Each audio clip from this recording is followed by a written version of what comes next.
In this particular video, I would like to introduce you my work partner and a very good friend, Ting. She has been living in Toronto, that's in Ontario, Canada, on the east side, since 2011. But she was born and raised in Taiwan. She did not go abroad until the last year of university, but has since traveled and worked on several projects, business and volunteer projects in 5 different continents, has picked up at least 4 other languages other than Chinese and English, and also completed an MBA degree in Canada. Now, I'm really thrilled to be introducing her and have her share a very unique traveling experience that has helped many people grow, and I would imagine might be possible to help you change your life as well. I look forward to speaking with her. See you soon. Okay. Great. So everyone, as promised, I've got Ting from Toronto here, and real excited to have you here. Thank you so much. My pleasure. Great. So we know you've got gobs of travel experiences, but we really want to narrow on one specific experience, as you've just came back from going on a pilgrimage on Camino de Santiago from Portugal to Spain. Yeah. So tell us about it. Like, how did you find out about it in the first place? Well, at first I was mainly hearing stories from my Canadian friends, talking a lot about the hiking the Camino. They were always talking about it as a life-changing experience. But whenever I asked them, so what actually changed for you, and they were never able to answer. So I was like, okay, so I guess I probably have to walk it myself. Yeah, it's one of those things, right? You, no matter how much you read about it, you gotta experience it for yourself. Kind of you thing. can put it that way. Okay, great. So now you've learned it from your Canadian friends in Toronto, and then you've decided to go there. Now, once you get there, tell us a little bit about that. Like, how much time were you walking per day? How many days? And then 1 or 2 things that really sticks out for you. Okay. So I walked the Camino from Porto, Portugal, up to San Diego, Spain. It took me in total 12 days and close to 300 kilometers For the entire whole way. journey. Yeah.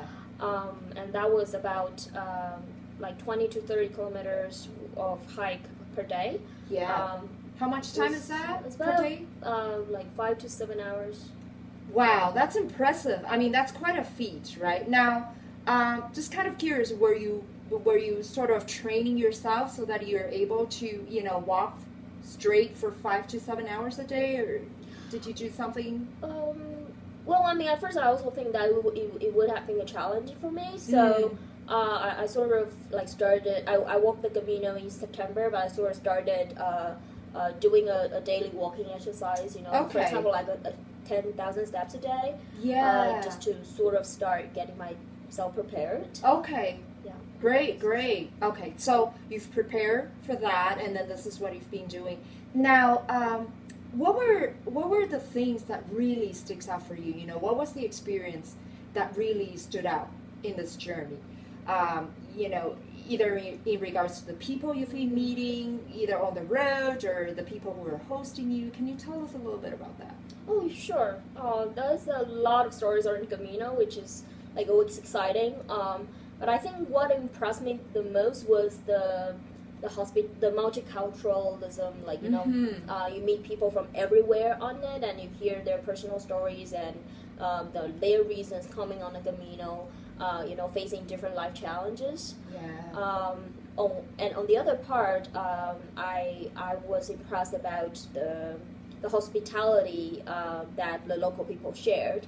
For example, we could have stayed in a private house with them, and they will just prepare dinner there. Like, they are not charging us; they're just preparing dinner, providing us with a very local chat about how their life is there and why the pilgrimage is here and why are they doing this and that, etc.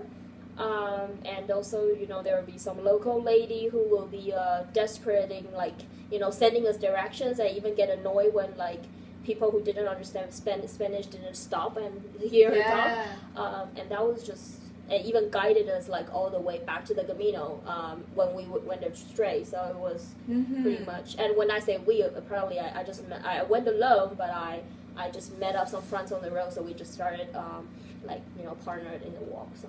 Yeah, so that sounds like a very rich experience, right? How you're connecting with people, because you're talking about, even though you went there alone, you've made many friends who are walking.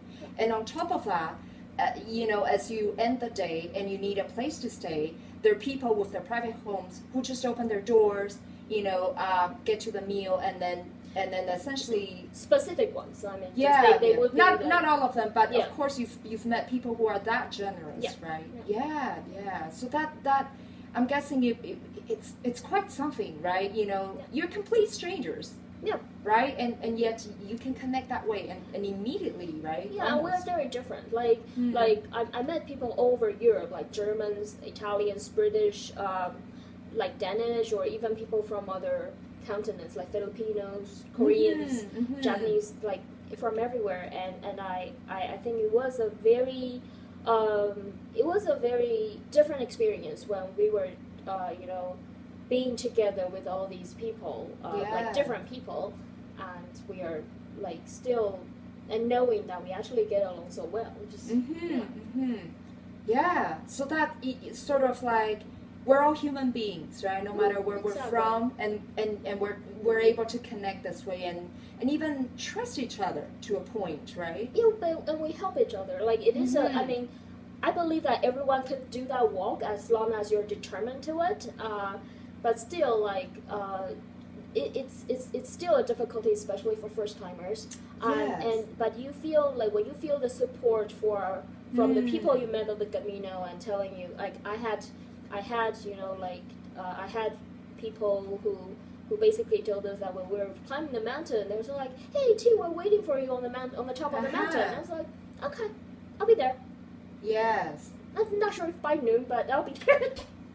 Right. So there's already a bonding that's creating, right? And this, again, complete strangers you've only met, a day or a few days, and yet it's that strong where, you're supporting each other. Yeah, exactly. Wow, that's amazing. I mean, I was going to ask about, what would be the challenges, as you encountered during the journey? I think the biggest challenge in the Camino, like physically, it's always a challenge, especially if like I wasn't very used to workouts like this beforehand. But I think it's more of really facing myself and know like what I can do, what I need to do, and what I want to do. So on the Camino, you can choose whenever you want to rest for the day, or you can choose to follow the group, or you can just you can walk on your own pace, or you can choose to just stick with your companions met on the road. It's all on you. Like, I mean, what do you want? What kind of challenges or what kind of even comfort you would like to give it to yourself? And that's a very self-oriented act, which I find it amazing. Yeah.